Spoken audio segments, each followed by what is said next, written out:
Oh and my we can God, talk get the about hell out of here. We can dude. talk about Rodgers. Get the hell out of here. Okay, what is the need to bring up the Yankees? It's just stuff to bring up because Are you kidding me? Come on, dude. This came out of nowhere. not. Clemson is a top team. Don't start with that. Clemson's a top team, no doubt, 100%. Unless it's on Saturday, then they might move down. Hello, everybody. Welcome back to Go Chat. We are back after a little break for the holidays, but we hope you all had a great holiday season. And we're going to jump right into the GOAT of the number 63. I'll start with you, Mike. Who is your GOAT of the number 63? I'm gonna go with Gene Upshaw. I mean, again, this number isn't really flamboyant or anything like that, but Gene Upshaw was one of the best offensive linemen of the 1960s and 1970s, and his career spanned for a long time, almost 14 years.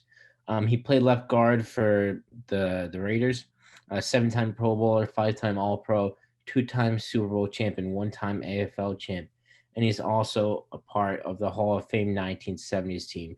He was just a staple in that Oakland offensive line during the 70s and one of the best offensive linemen of all time. Yeah, that's a great pick. Matt, who do you have? I'm gonna have to agree with Mike. I'm gonna go with Gene Upshaw. Just all his Pro Bowls, all pros, and the 2 Super Bowls that he has, including the AFL. You gotta count what was before the Super Bowl. They're all just amazing, and I don't think anyone can top this guy. Absolutely. Connor, who do you have? I'm going to disagree. I'm going to go with a centerpiece of an offensive line. I'm going to go with someone more our time frame. I'm going to go with Jeff Saturday, who was the big part of Peyton Manning's success holding down the line. He was a 6-time Pro Bowler, 2-time All-Pro, and he did have a Super Bowl championship with the Indianapolis Colts. Obviously, the numbers aren't as great as what Gene Upshaw's were, but I truly believe that him being a centerpiece of an offensive line in Indianapolis helped Peyton Manning's success. Yeah, that's another great pick. And I'm going to go with Gene Upshaw as well. I think that you covered it, Matt and Mike. You gave all the stats. He's in the Hall of Fame, 7-time Pro Bowler.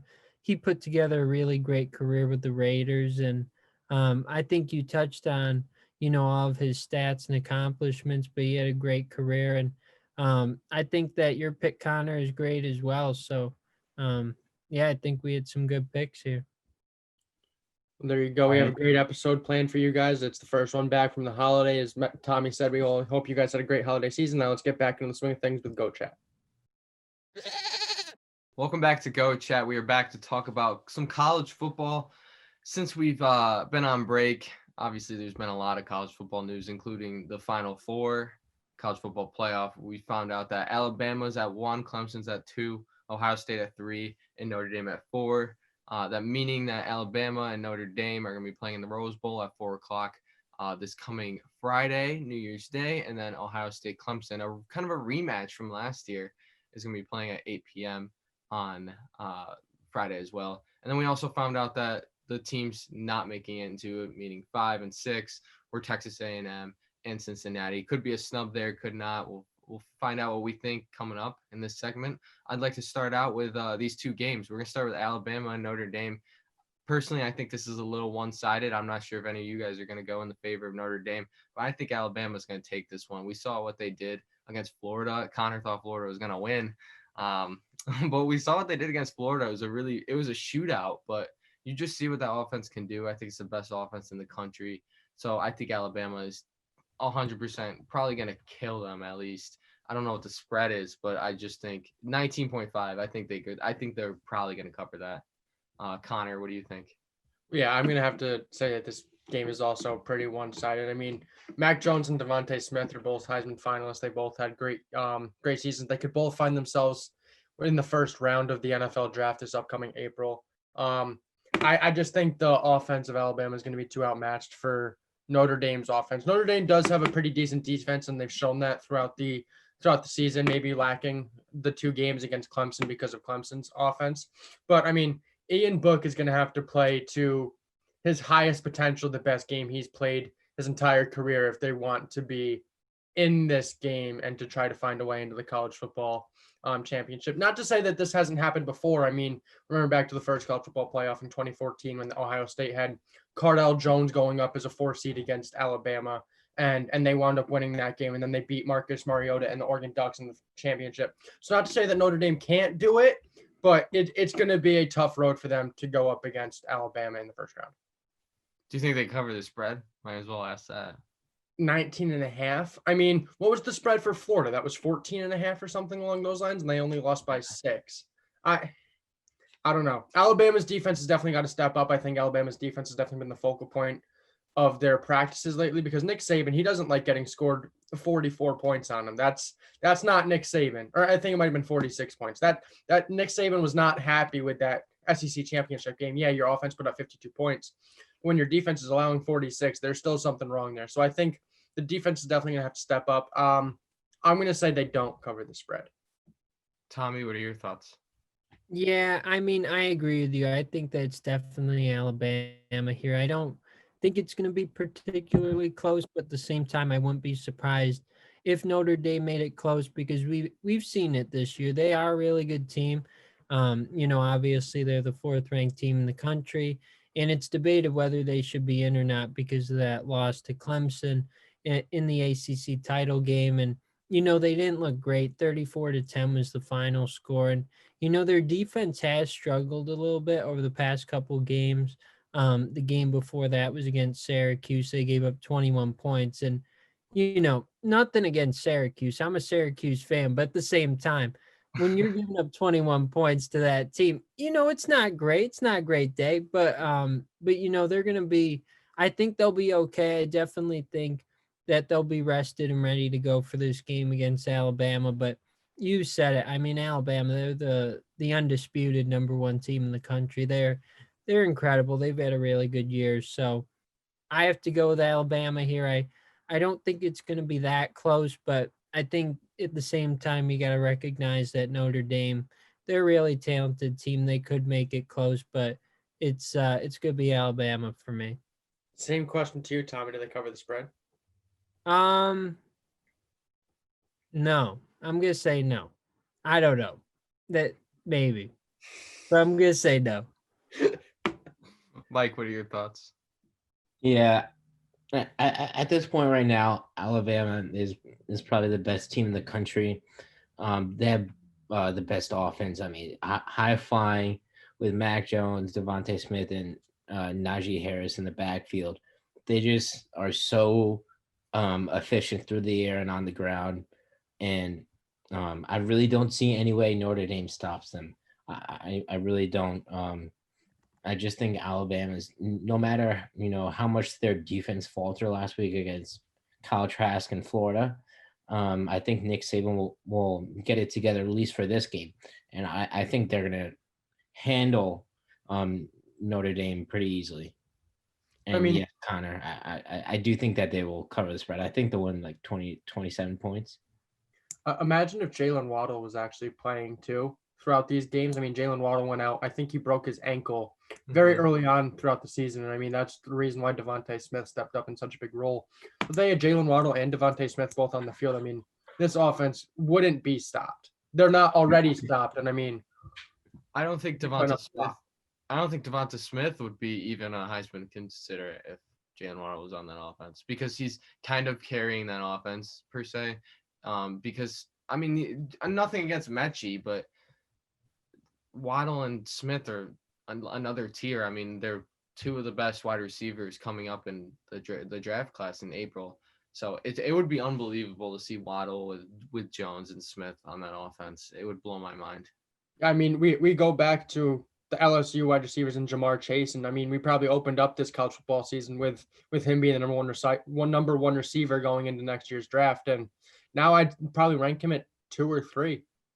Yeah, I would probably rank him at 2. Yeah, I think Devonta Smith is the best receiver in this upcoming class.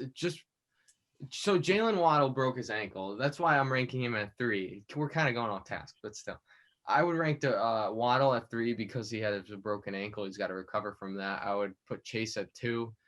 because he opted out, and then Smith at 1. There's nothing to me that says Smith is not going to be an amazing wide receiver in the NFL.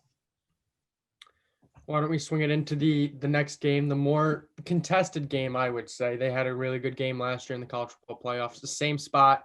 It's number 2 Clemson versus number 3 Ohio State. Obviously, anyone watching this podcast knows that I am an Ohio State fan, so this is definitely going to be one that I'm going to have my eyes tuned in on. But I'm going to get the other guys' comments here first. Mike, I'm going to throw it to you first. I'm gonna go with Clemson here. I really don't think it's gonna be necessarily close. I think Clemson will cover that 7.5 point spread. I feel like Ohio State, besides like the first couple weeks or so, they've been kind of underwhelming. They almost got upset against Northwestern, a very small school and not nearly the tier or legacy that Ohio State has, right, in the football, in the college football area. And I feel like Justin Fields is underperforming. While Clemson, ever since that, they've lost against Notre Dame and they've gotten Trevor Lawrence back, they have been steamrolling through every team they faced. I mean, they lost by 7 against Notre Dame in their first matchup, but then they just destroyed them by 24 in the ACC championship. So I really don't see any. I mean, unless Justin Fields turns back the clock a little bit and plays a lot better, but he's gonna need to play like his former self if Ohio State even wants a shot at this game. Tommy, what do you think? Yeah, I agree with you, Mike. I think that it is going to be Clemson. I think it is going to be a close game. And, at the same time, I wouldn't be surprised if Clemson did run away with it because, they have a great defense in that offense with Trevor Lawrence. They're pretty difficult to stop once they get rolling. But I think Ohio State's a really good team. And, I know that some were saying they shouldn't be in, because they only played 6 games this season. And I think that you brought up, Connor, maybe we were talking about it off the air, but, Dabo Sweeney ranking them number 11 in the coaches poll. I think that's definitely going to give Ohio State, something to prove. I think that they're going to come out ready to go, and I think they'll play well. But I just think that Clemson's too strong of a team with all the players they have to not win this game and, have a rematch with Alabama, hopefully. But, I think it's going to be a really good game. But I think that Trevor Lawrence and, Brent Venables' defense, I think they're going to play well and be able to get the win. Matt, what's your analysis here? As much as I hate Ohio State, I think this is going to be a close game no matter what. I'm going to take Clemson here just because Ohio State hasn't been performing what I thought they would perform, especially in that Big Ten championship. The thing about Ohio State, which I think they quite possibly could have won, is because of their run game. They're going to have to pound the run. I don't remember what was the running back's name that had a monster game? Trey Sermon. They're going to have to pound the ball with him. I don't think they're going to have a throwing game, but I will say Justin Fields needs to have a really good game because what he's looking at now, if he wants to go into that draft and he wants people to be, he wants GMs to rely on him and feel comfortable picking him, he has to have a really good game, especially if he wants to get in that top 2, I don't know, depending on what the Jets even do, who knows, top 2, 3, 4, whatever spot, he's going to really have to have a great game. So I think Ohio State quite possibly could win, but I'm taking Clemson. I think Clemson they're the more superior team. Well, you guys know I have to go Ohio State here. I'm so far down. I have to. I mean, here's the biggest thing is we mentioned Justin Fields' struggles last week against Northwestern, and he absolutely did struggle.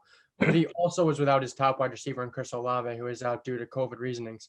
And Chris Olave is going to be back on the field this weekend. And Chris Olave has been Justin Fields' number 1 target throughout this entire season. So him being back on the field is definitely going to be big. And that's going to boost up Justin Fields' numbers. Because, I mean, we saw, I don't know if you guys actually watched the Ohio State Northwestern game, but there was so much miscommunication on the field between Fields and his wide receivers. When they were supposed to run an out, he thought it was like a stop and go. And there was just so much miscommunication where with Chris Olave back in the field, I truly believe that communication is going to be back in there and they're going to be able to communicate well. Trey Sermon was just mentioned. He had over 300 yards in the Big Ten championship game, and he's their number 2 running back. I mean, Master Teague also is a very viable option at the running back position. So I just think that these guys, they're going to be able to play well. Obviously, Clemson does have a very good defense, but they're going to be able to play well. And then, I mean, Clemson, they have Trevor Lawrence. They have Travis Etienne. Like, everyone knows who Clemson has. Trevor Lawrence, though, also has been playing against very great defenses or cornerbacks throughout this entire season. And with Ohio State having Shaun Wade in the backfield of the secondary with this Ohio State defense, and Ohio State's always been known for good secondary players going in the NFL. I truly believe that Trevor Lawrence could struggle. I mean, we saw the game a year ago in the college football playoff. Both quarterbacks had great games. Trevor Lawrence ran the ball more than he threw in that game, I remember. And then obviously it ended with a Justin Fields interception. That was miscommunication. I think it could be a little bit of a different story here. I am going to go Ohio State. I think they can pull this game out. I mean, I don't know, everyone was smiling throughout that entire thing. I think we were first smiling at the name Master Teague. That's Yeah. an incredible name. But they're going to have to rely on, like I said, pounding the ball, because you look at the teams that they had before that were really successful. You got Ezekiel Elliott, J.K. Dobbins. So they're going to have to rely a little more on the run. I mean, Fields is going to have to throw too, but I would say more running than throwing, especially when given last. But, Olave coming back, they could come out throwing right away. I mean, when you look at the past Ohio State teams, I think Justin Fields is leaps and bounds above any of the other quarterbacks that have made appearances. I mean, you had J.T. Barrett, Cardell Jones, Dwayne Haskins, who just got cut by the Washington football team. I mean, they didn't have these top of the line quarterbacks who are being talked about going number 2 overall in the NFL draft. So I think if there was a quarterback to beat Clemson with this Ohio State football team, it would be Justin Fields. But his play definitely does have to be elevated. The 2 interceptions against Northwestern, that's not going to cut it against Clemson. If you give Clemson's defense or Clemson's offense the ball back in plus territory, they're going to score. So Justin Fields does have to play to the top of his potential. And if he truly does, I think they win this game. I mean, they did have a top of the line quarterback, but they let him go to LSU. That's true. Final predictions. Who we think is going to win. I'll just start with me. I think it's going to be Alabama. Pretty easy. Connor? Yeah, it's got to be Alabama. As much as it pains me to say that, Alabama is just the top team in college football. Tommy? I think it's going to be Clemson. I think they're going to surprise some people. I think they're going to beat them in the national championship game. And Mike? Tommy, I agree with you. I think it's going to be Clemson too. It's going to be a really tough game in the finals, but I feel like Clemson, ever since Trevor Lawrence has returned, they've just been on a tear. And once again, the Alabama defense worries me just a little. They could get lit up. I honestly thought that was going to go one-sided the whole way. I thought that was very one-sided. We'll just have to see. I think it's going to be Clemson and Alabama. That would be an incredible game. If it was Ohio State, Alabama would just tear it up. Ohio State's a little overrated. Could win. Well, I guess the last question that we have for our college football thing here is obviously the Heisman gets announced January 5th, I believe. So we're talking about college football today. We're going to talk about the Heisman today. The Final Four are Devonta Smith, Mac Jones, Trevor Lawrence, and then Kyle Trask of the Florida Gators. All of them had amazing seasons through this entire season of what they had to go through with COVID regulations and all of these cancellations. And Trevor Lawrence actually had COVID and he was able to come back and play extremely well. So I want to get you guys' opinions on who you think is going to be hoisting that Heisman Trophy at the beginning of January. Mike, I'm going to throw it to you first. Gosh, this is such a tough question there. I mean, Kyle Trask, all of them are absolutely fantastic in their own right. But I'm going to have to go with Kyle Trask here. And that's because just he's leading all of college football in yards, touchdowns, and he only has 5 interceptions. Well, Mac Jones, he's like 400 yards behind him, I think, and however many touchdowns, with by far the best receiver in college football this year with Devonta Smith. I feel like it's kind of a two-man race at this point with Kyle Trask and Devonta Smith. I mean, that's not taking anything away from Mac Jones, but over a third of his yards went to Devonta Smith. So I feel like he relied heavily on him. And while Kyle Trask, he was spreading the ball around. Kyle Pitts is a great tight end / receiver in Florida. He's going to go in the top 10 this year. But other than that, Kyle Trask has done more with less, and I got to go with him. Matt, I'm going to throw it to you. I'm gonna go with Mac Jones. I think this is obviously it's a quarterback dominated trophy. It's a quarterback dominated accomplishment, achievement, whatever you want to say. So I think Devonta Smith deserves it out of the most of them. But I think Mac Jones has just played terrific for Alabama. He's kind of been that focal point of that Alabama offense, given that he's under center and he's throwing the ball. And he is second to Kyle Trask, like Mike said, but his completion percentage is at 76.5, and he has the best passer rating and completion percentage in college football. And I just think that shows how effective he is throwing the ball. He does have the best receiver in the game right now, given Devonta Smith. But I still think he's playing leaps and bounds ahead of the average quarterback. Not Kyle Trask, but the average quarterback in college football. So I'm going to give it to Mac Jones, leading the best team in the nation right now. Tommy, who's your pick? Yeah, this was a tough one. Initially, I was thinking maybe Trevor Lawrence, but I think I'm gonna go with Devonta Smith. You mentioned the great year that he's had, and I was thinking about Trevor Lawrence, but the more I thought about it, Trevor rather only played 6 games in the regular season. He was out due to COVID, which that's not his fault, but at the same time, I think that will hurt his Heisman case just because some of these other players played a full season.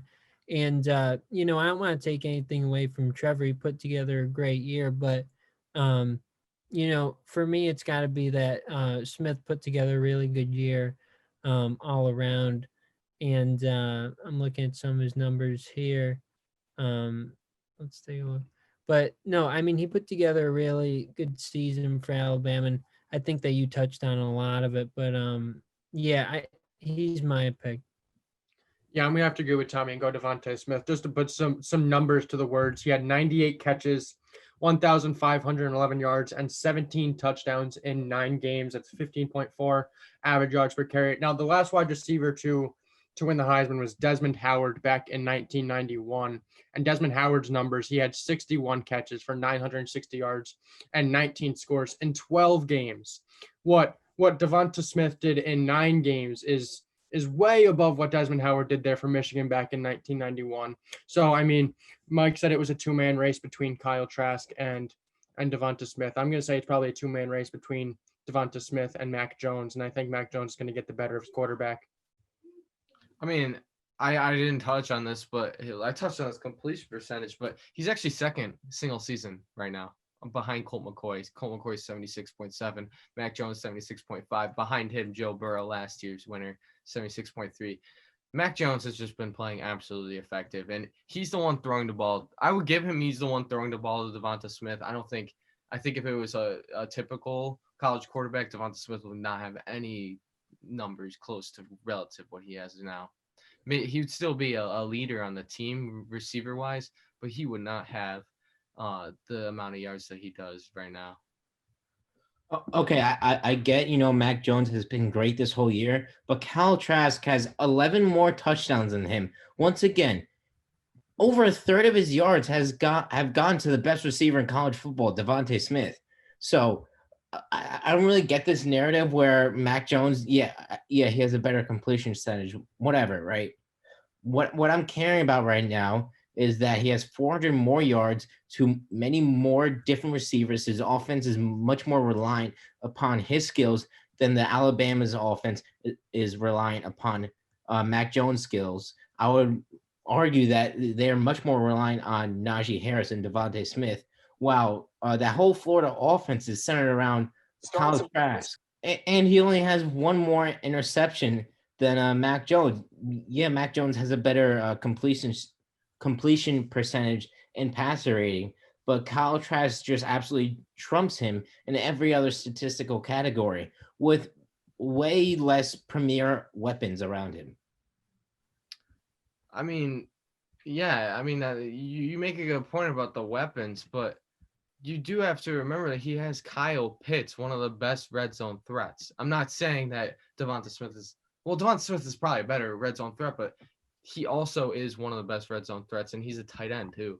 And you think about the parallel that they both have. I mean, last year we saw Kyle Pitts. He wasn't, or not Kyle Pitts, Kyle Trask rather. He wasn't anywhere close to where he is now, statistically, and neither was Kyle Pitts. So the parallel that they're both doing good is because they're benefiting off each other, in which Mac Jones and Devonta Smith are too, but he's leading the best team in the nation.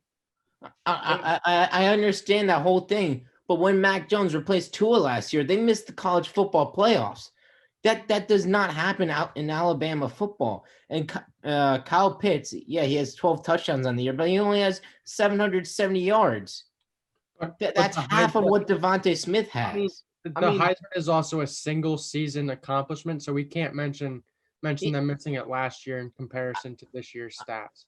I totally agree, but I was just rebuttaling Matt's point about last season contrasting necessarily before. I'm just saying that they're benefiting off each other, but also to point out is that Cal Trask does have more touchdowns, but they don't have a rushing game. They don't have a running game at Florida. When Alabama does, so they can in the red zone or whenever they could run the ball and Najee Harris can get a touchdown there. Where I think Florida has to score a touchdown through throwing unless they're in the five within the. Yeah, five. exactly. That just makes my point for me that Kyle Trask is much more important to the Florida offense than Mac Jones is to the Alabama offense.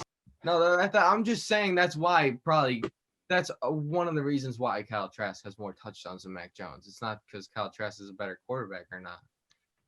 It's just another thing I want to mention for the Florida offense is we mentioned Kyle Pitts, who's a great tight end, but also they have Kadarius Toney, who is a very good slot receiver, who had 70 catches for 1,000 yards and 10 touchdowns on the year.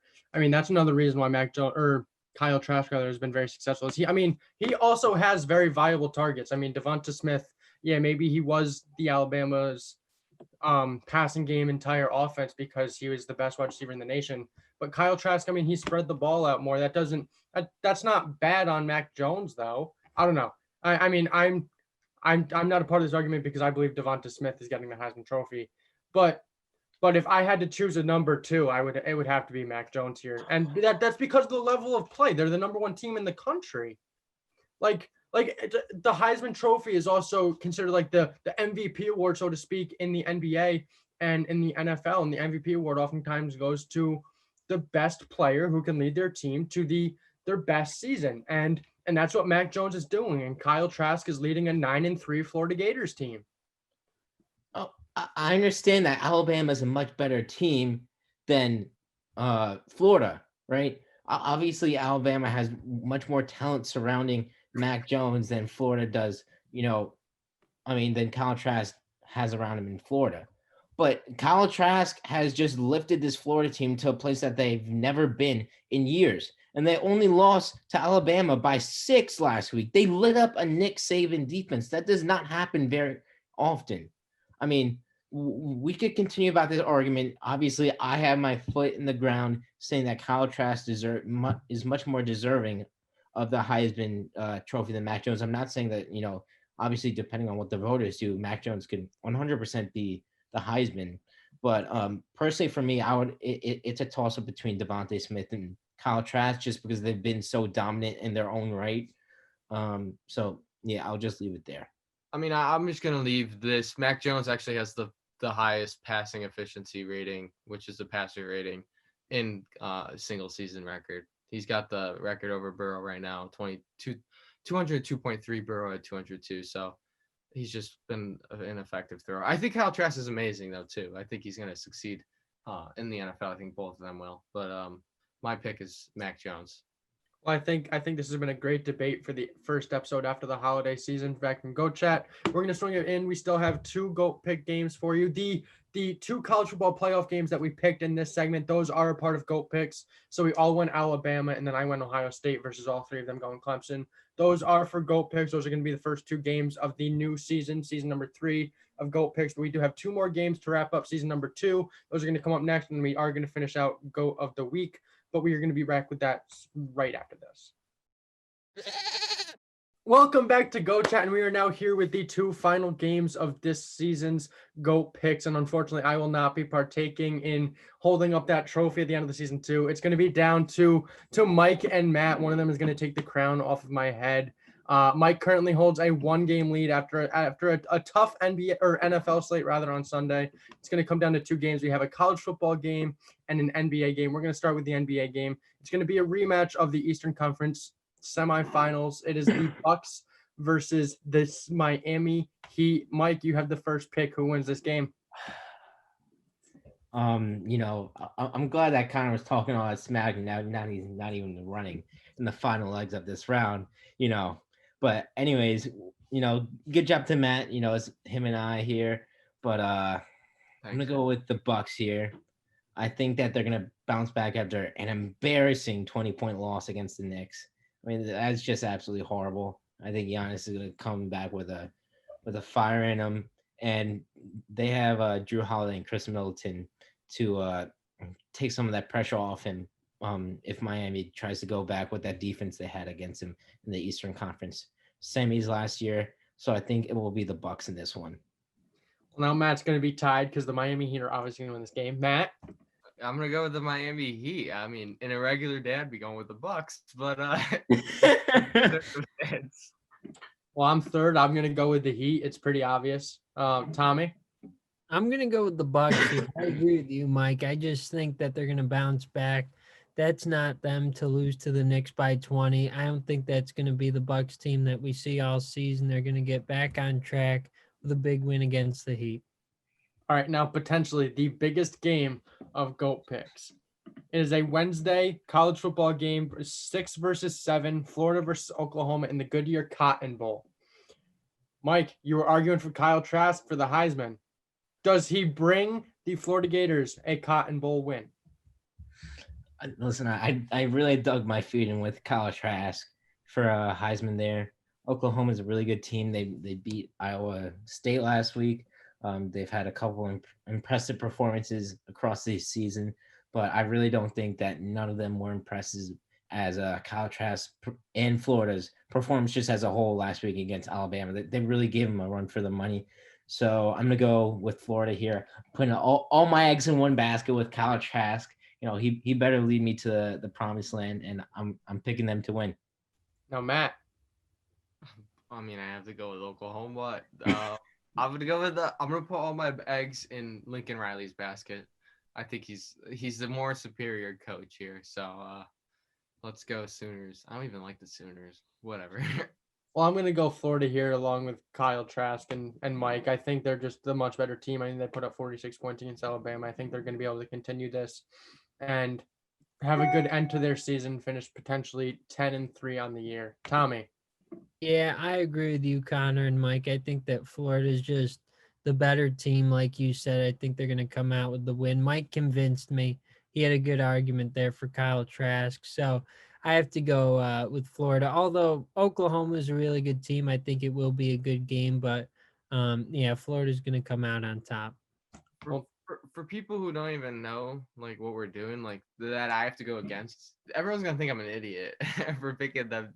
For not even if they don't even know that I have to go against, but I just hope for the best. I don't know. Well, there you go. Those are the last 2 games of season 2 of GOAT picks. And just to review, the Ohio State, Clemson, and Alabama Notre Dame games are going to be on the third season, so to speak, of GOAT picks. So those are going to be on the pick 'em this week, and those are just going to count for the next season. So that's going to be all from GOAT picks. We're going to wrap this episode up with another great Go to the Week segment, and then we will get you guys on out of here. We'll be right back.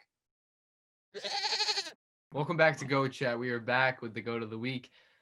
We haven't done Go to the Week in a while, so I don't know if you guys remember, but the last winner was actually Mike. Finally won. He had Lamar Jackson, I'm pretty sure. Is that right? Yep. First time. It was the poop game.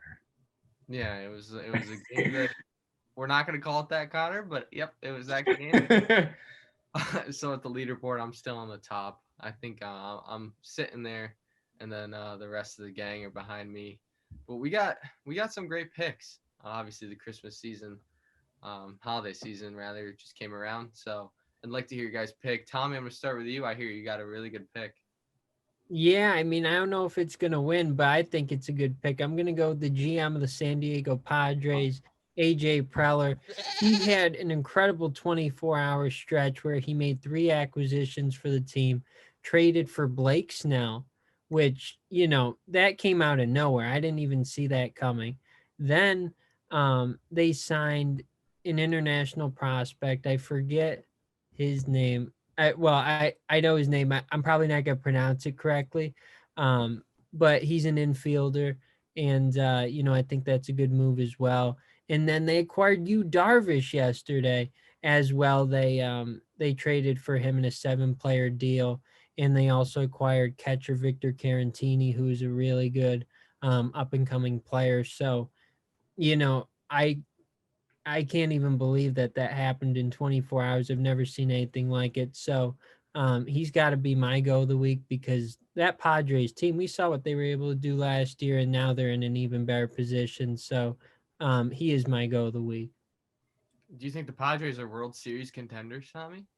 I think they are contenders, of course. I think they were last year, and now that rotation with Darvish and Snell and, Mike Clevenger, who they acquired at the trade deadline last year, that's a really great rotation. So, yeah, they're in great shape.